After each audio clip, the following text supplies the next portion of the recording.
Agora no ar, no Pod Tribuna, da Tribuna do Sertão. Ok, vamos analisar isso. Olha, 2025 é um ano bem decisivo para a agenda climática global, né? Com certeza. É o ano da revisão das NDCs. Exato.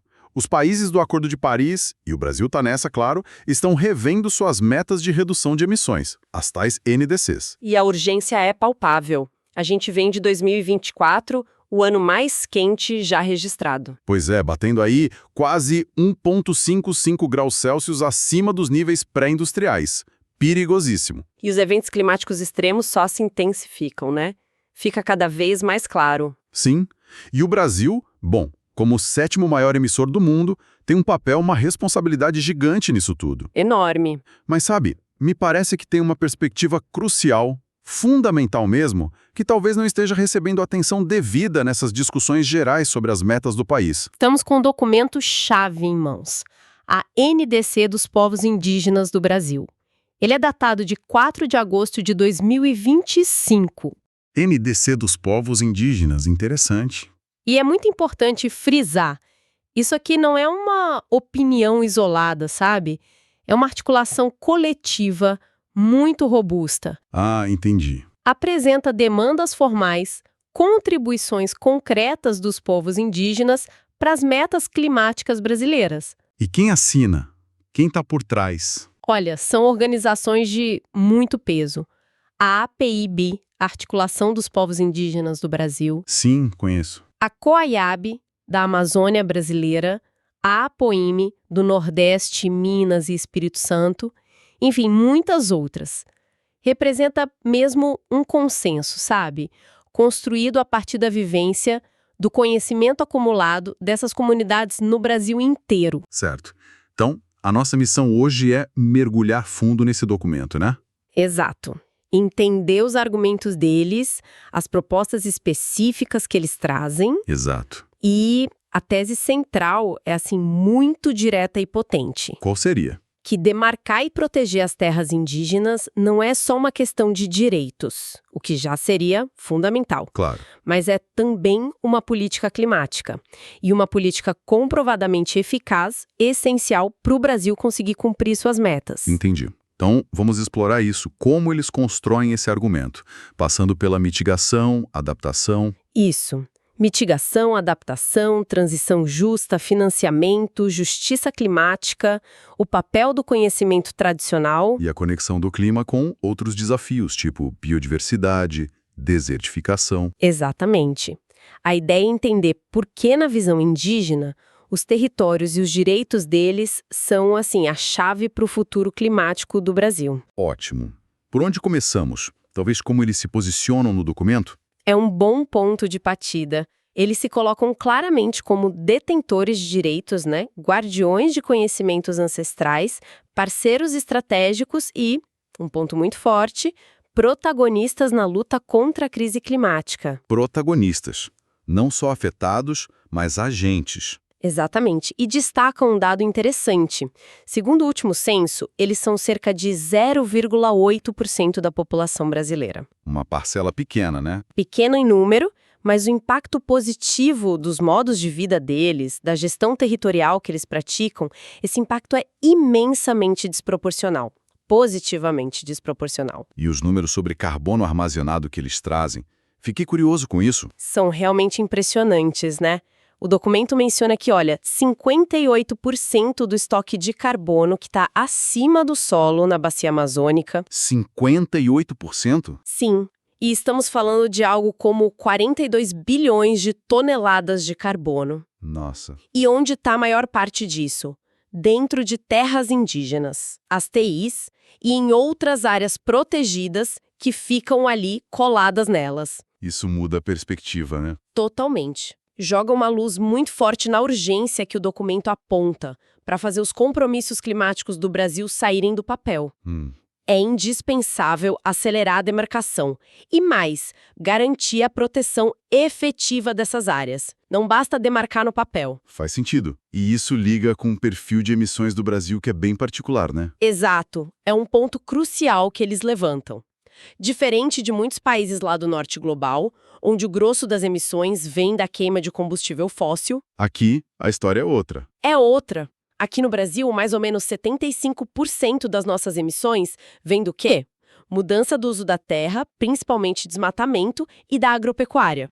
O que, olhando por esse ângulo, parece indicar um caminho bem claro para a ação climática brasileira, certo? Parece lógico, né? Se a nossa maior fonte de emissão é desmatamento, é como a gente usa a terra, então a estratégia mais óbvia, de maior impacto, seria o quê? Proteger os biomas. Exato. Fortalecer, expandir as áreas protegidas. Com um foco especial nas terras indígenas, onde a gente já sabe que a conservação funciona. É comprovado. O ponto central que o documento defende é justamente esse. A estratégia climática brasileira não pode ser só uma cópia do que funciona na Europa ou nos Estados Unidos. Não dá para importar a solução. Não dá. Considerando a nossa matriz de emissões, proteger florestas, proteger outros biomas, especialmente nos territórios que são geridos pelos povos indígenas. Com os saberes e as práticas deles, isso deixa de ser só um detalhe, um complemento. Vira o eixo central da solução climática para o país. E essa eficácia na proteção, como você disse, não é só discurso, tem dados, né? Tem muitos dados. O documento cita informações do Mapiomas que são, assim, muito reveladoras. Quais, por exemplo? Olha só, as terras indígenas, que cobrem uns 13,8% do território nacional. Quase 14%? Isso. Elas perderam só 1,2% da vegetação nativa nas últimas 4 décadas. 1,2% em 40 anos? Exato. Agora, compara isso com o resto do território brasileiro no mesmo período. A perda foi de 14,8%. Nossa, é mais de 10 vezes a diferença. Brutal. É brutal. Mostra o poder da gestão indígena na conservação. Mas, apesar dessa eficácia toda e do respaldo legal que existe, né?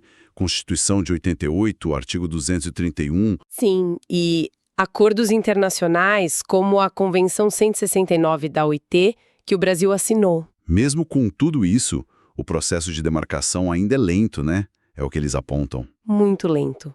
O próprio documento mostra, com base em dados oficiais, que tem mais de 270 terras indígenas esperando a conclusão do processo, a titulação formal. Mais de 270. E isso sem contar aquelas que nem começaram o processo ainda.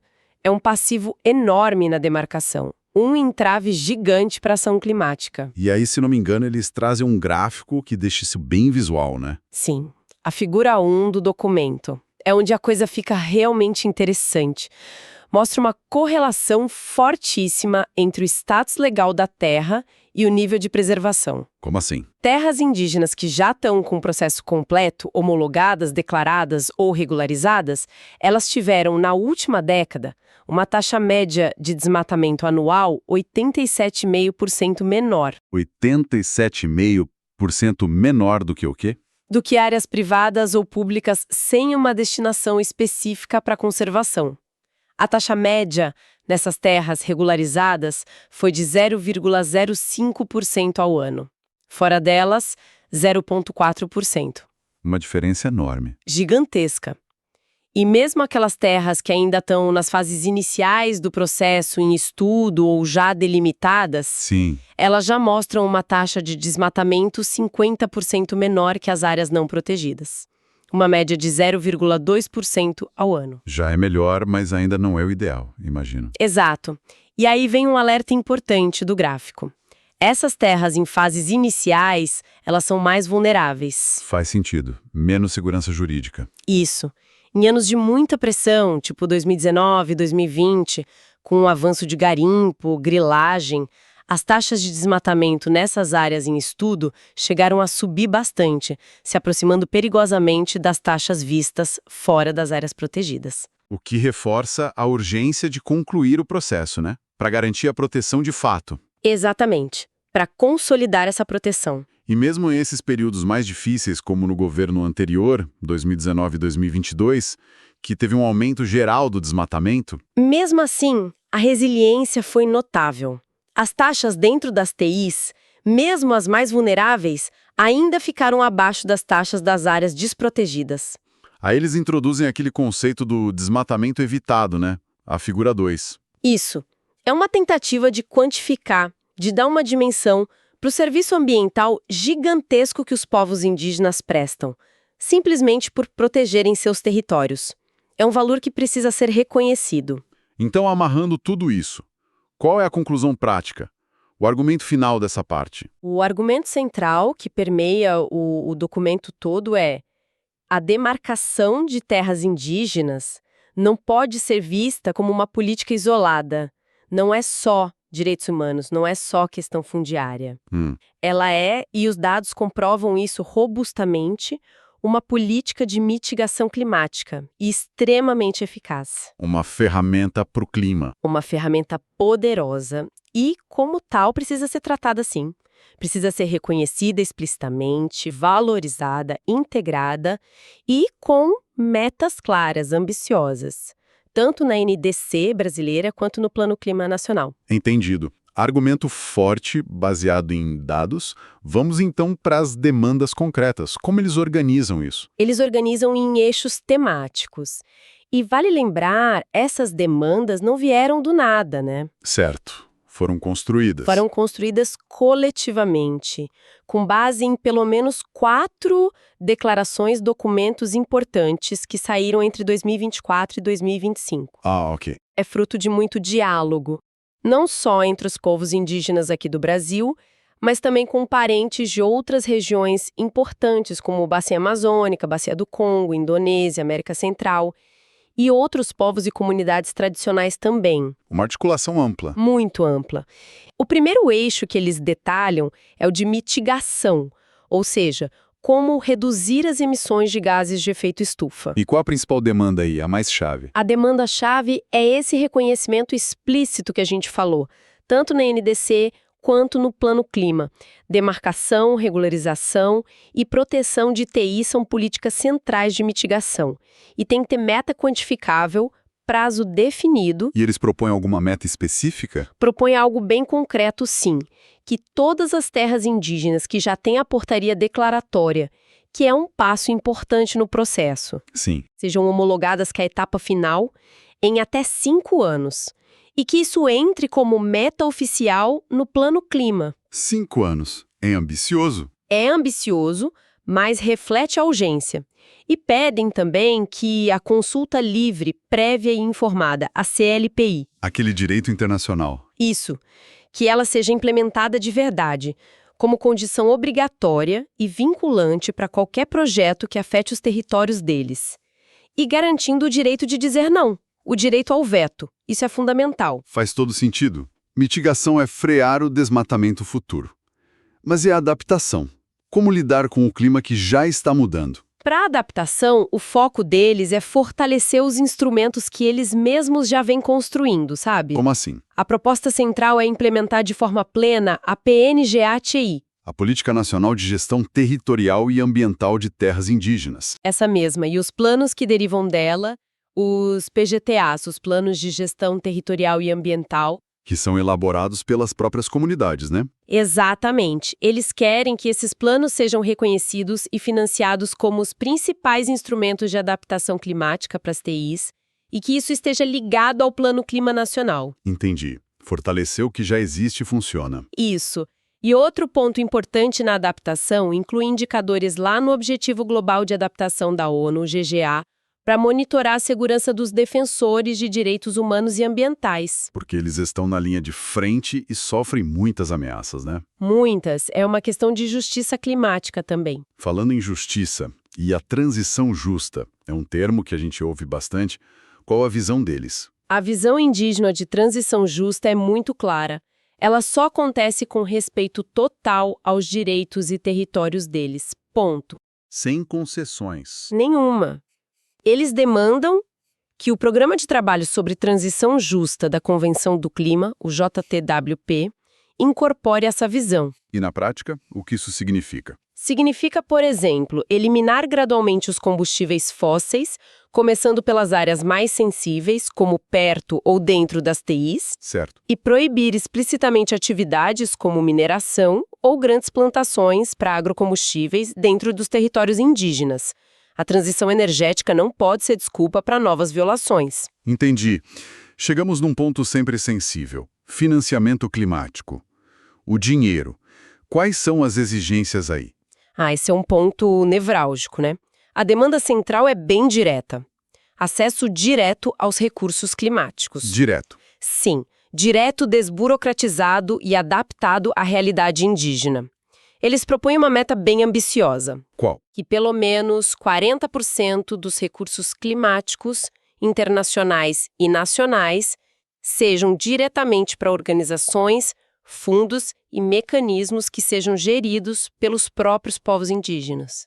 40% direto para eles. E o que significa exatamente esse acesso direto? Só para ficar bem claro. Eles fazem questão de detalhar isso. Acesso direto significa que o dinheiro tem que chegar nas organizações representativas deles, nos fundos próprios. Sem passar pelo governo ou por ONGs como intermediários obrigatórios. Exatamente, sem essa intermediação que muitas vezes complica e desvia recursos. E sem confundir isso com o orçamento normal de políticas públicas do governo. Entendi. Eles querem acesso mais fácil aos grandes fundos internacionais da Convenção do Clima, como Fundo Verde, Fundo de Adaptação, o novo Fundo de Perdas e Danos, e querem também ter representação indígena na governança desses fundos, para poder influenciar as regras. Faz sentido. E tem mais alguma coisa sobre financiamento? Sim, um ponto importante. Verbas públicas de jeito nenhum devem financiar projetos que violem direitos ou causem danos em terras indígenas, seja infraestrutura, mineração, agronegócio. Certo, bem claro. As demandas seguintes, pelo que entendi do esboço, reforçam mais os pilares de direitos, conhecimento e integração, né? Exatamente. Os eixos de justiça climática, conhecimento tradicional e a conexão entre clima e outros temas, biodiversidade, desertificação, oceanos, se amarram. O que eles destacam em justiça climática? Reforçam a necessidade de respeitar a Declaração da ONU sobre Direitos dos Povos Indígenas, a UNDIRP, e pedem que as violações contra os defensores ambientais sejam reconhecidas como barreiras reais para a ação climática. Não dá para avançar no clima se quem protege a floresta está sendo ameaçado ou morto. É um ponto crítico. E exigem participação plena, efetiva, com recorte de gênero e juventude, em todas as negociações climáticas nas delegações oficiais. E sobre o conhecimento tradicional? Esse é um ponto lindo e fundamental. Pedem o reconhecimento dos sistemas de conhecimento deles, eles chamam de tecnologia ancestral. Né? Gostei do termo. É ótimo. Fruto de séculos de observação, de manejo, de relação com a natureza, que isso seja reconhecido como estratégia legítima e eficaz de mitigação e adaptação. Não como folclore, mas como ciência. Exatamente.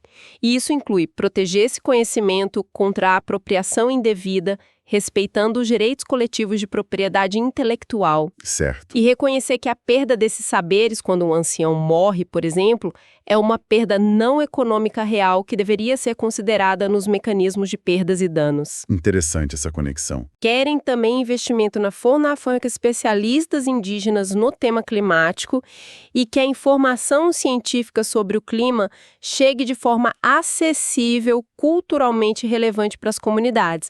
Não adianta só jogar o relatório do IPCC lá. Claro. Tem que ter tradução cultural. Perfeito.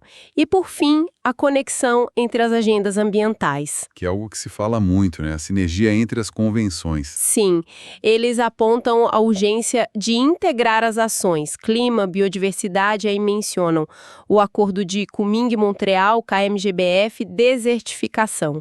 Precisa ter um plano de ação coerente e integrado. E demandas concretas aí. Acelerar o fim do desmatamento ilegal até 2030, como o Brasil já se comprometeu, e reformar os subsídios do governo que hoje incentivam atividades que prejudicam os biomas e os territórios, acabar com o dinheiro público que financia a destruição.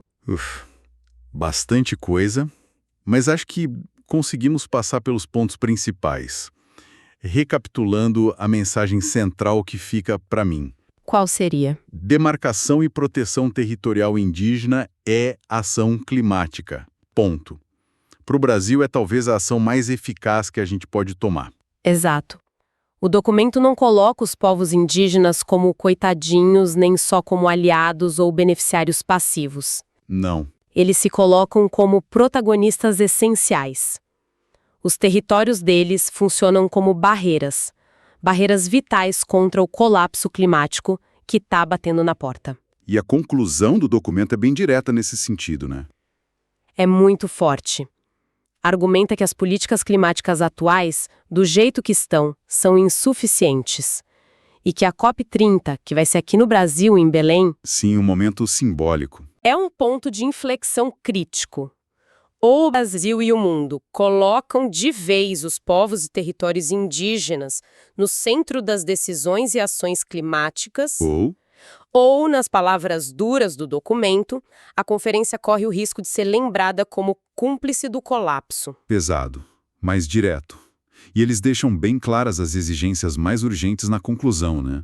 Acho que vale reforçar. Sim, eles sintetizam em 3 pontos principais, bem concretos. O primeiro, Inclusão explícita, com metas claras da demarcação e proteção de TIs na NDC brasileira e no Plano Clima Nacional, como política de mitigação e adaptação. o segundo, Aquela meta específica, homologar todas as TIs que já têm portaria declaratória em até 5 anos. E isso tem que estar no Plano Clima. e o terceiro. O primordial para a existência e o respeito aos territórios, assegurar a manutenção e o direito a terras indígenas e seus espaços protegidos. Não só promover políticas, proteção e assegurar o acesso aos meios para ter alimentos próprios e qualidade de vida. Implementação integral da PNGATI, aquela política de gestão territorial, e promover os PGTAs, os planos de gestão feitos por eles, como o principal instrumento de adaptação para as terras. De novo, com metas claras no Plano Clima. Ok. Metas claras, prazos, reconhecimento formal. É isso. É por aí. O documento termina com uma afirmação bem impactante. A resposta somos nós. Sim. E isso nos deixa com uma reflexão final importante, eu acho. Qual? Se os dados, se a história mostram tão claramente a eficácia da gestão territorial indígena para conservar a biodiversidade, para estabilizar o clima. O que os números que a gente viu aqui confirmam. Exato. Então, que mudanças sistêmicas, para além da demarcação física das terras, que já é crucial, mas o que mais seria necessário? No Brasil e no mundo. Para a gente conseguir integrar de verdade essas tecnologias ancestrais, esses modelos de governança, esse conhecimento profundo nas estratégias climáticas que a gente chama de convencionais. Como fazer essa ponte de verdade? Como a gente pode evoluir de uma visão que só, cerca áreas protegidas e deixa lá, para uma que estabelece uma parceria ativa, respeitosa, na gestão do planeta, aprendendo de verdade com esses sistemas de conhecimento milenares. Uma pergunta fundamental e urgente, né? Enquanto o mundo busca desesperadamente por soluções para a crise climática, talvez parte da resposta já esteja aqui. Talvez sempre esteve. Com essa provocação, então, a gente encerra essa nossa análise aprofundada do documento NDC dos povos indígenas do Brasil.